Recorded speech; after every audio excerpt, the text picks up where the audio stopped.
So welcome back to the Citi Sports AFCON Digest. We're looking ahead to the AFCON 2017 tournament happening in Gabon.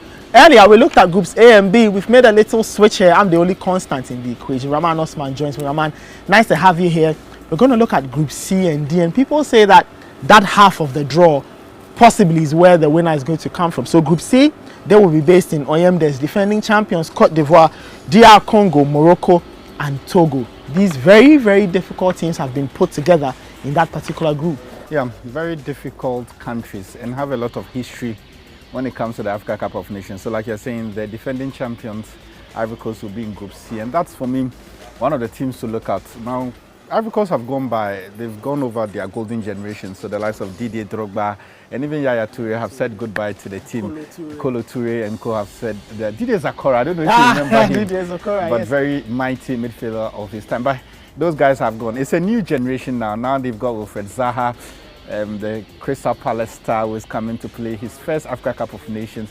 That should be interesting. He's got a lot of tricks down his shoulders. And then also, we can talk about Serge Aurier. A lot hasn't been said about his footballing abilities, but on the pitch, he's an outstanding athlete, if you ask me. There's another player you have to look at.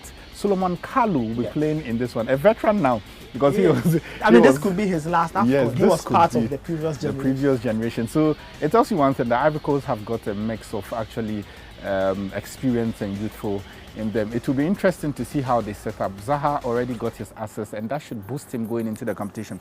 Now, you spoke about Morocco. They've actually faded a bit, but one thing they are coming into this competition with is Hervé Renard, a proven winner of the Africa Cup of Nations. He won it in 2012 and did so again in 2015 with the Ivory Coast. So it will be interesting when Morocco take on Ivory Coast. He knows a lot of the players. He gave them their debut and all. But how does Renard deal with this problem? He's already lost Nordine Amrabat. He's lost Sofiane Boufal.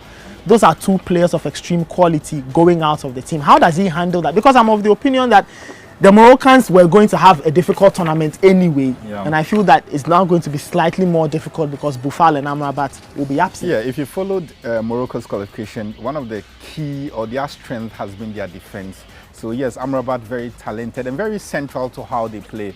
But like I'm saying, I think there will be more of a tactical and a very close team to beat if they're able to work on their defense. Now, the Africa Cup of Nations has a history of not being a high-scoring competition, so it's very difficult for you to actually get attack scoring 3-4 goals. So if they can put up the same mean defense they kept out throughout the qualifying series, then of course they have a very good chance of actually progressing from the group. There's Togo and DR Congo, two teams people will look at and say that they might be the odd ones. Let's start off with the Togolese. I mean, they're a very interesting group who seem to present just about the same team every time. Of course, led by the one and only Emmanuel Sheyi Adebayo. Yeah, the evergreen Emmanuel Adebayo. He doesn't have a club, but the thing no pundit should do is to rule out Adebayo. Now, he hasn't played competitive football in 6 months since he left Crystal Palace, but he's the skipper of the Togolese national team. His experience, he's playing in the Africa Cup of Nations, and he will have a point to prove. For some, this will be a huge exhibition for him. If he's able to prove that he still has a lot of goals in him, you never tell.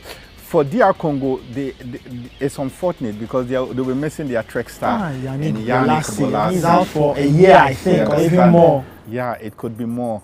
But the unfortunate thing is that last Africa Cup of Nations, he was very central to the way they played.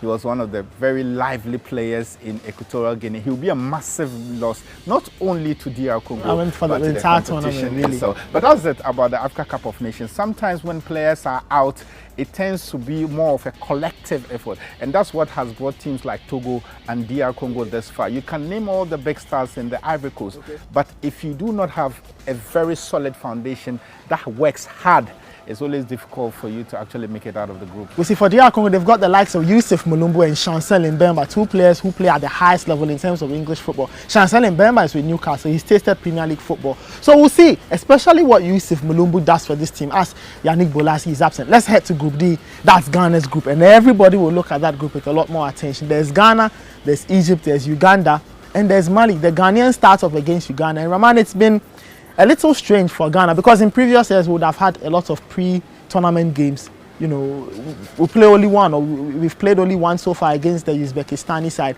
One, how have you rated the preparations? Two, when you look at the group in totality, how do you think it's going to play out? Well, it's a very difficult group. Now, Ghana always have superstar names.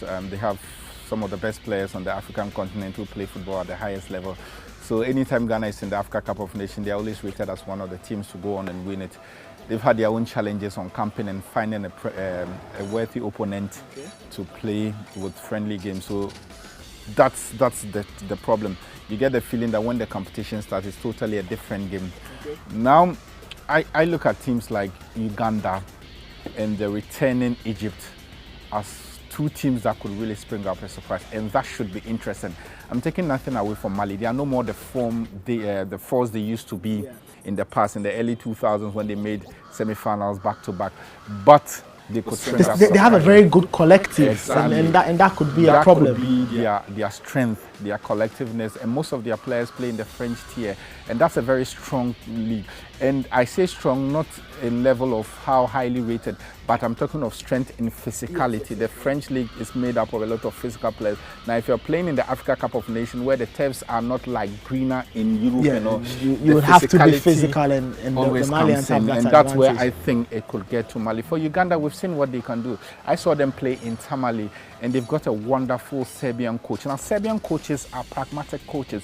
They believe that to be able to advance, you have to be strong in the back, and that has been how they've played under Mitchell. And I get the feeling that they'll come into this particular competition very, very well. You remember they beat Slovakia in one of they beat Slovakia 3-1. People say it's a watered down Slovakian team, but it's Slovakia nonetheless. And what it does to them is that it boosts their confidence. They don't have a lot of money. The best player on the African continent actually is a Ugandan, and their goalkeeper Dennis Onyanko. Again, something that they can count on and say that when they go against the big boys, they can actually come out hoofing and puffing at them. We'll see how Uganda fares. They've had problems with money, but they're already in the United Arab Emirates getting ready. They take on Ghana on January the 17th. Rahman, just before I let you go, let's get back to Group C. So let me pin you to the wall and ask you to pick two teams who are going to make it from that group. Ivory Coast certainly will make it from that group, but the second, it's extremely difficult to pick a team that will come second. But I think that Morocco have got surprises in them. They have one of the meanest defense on the African continent,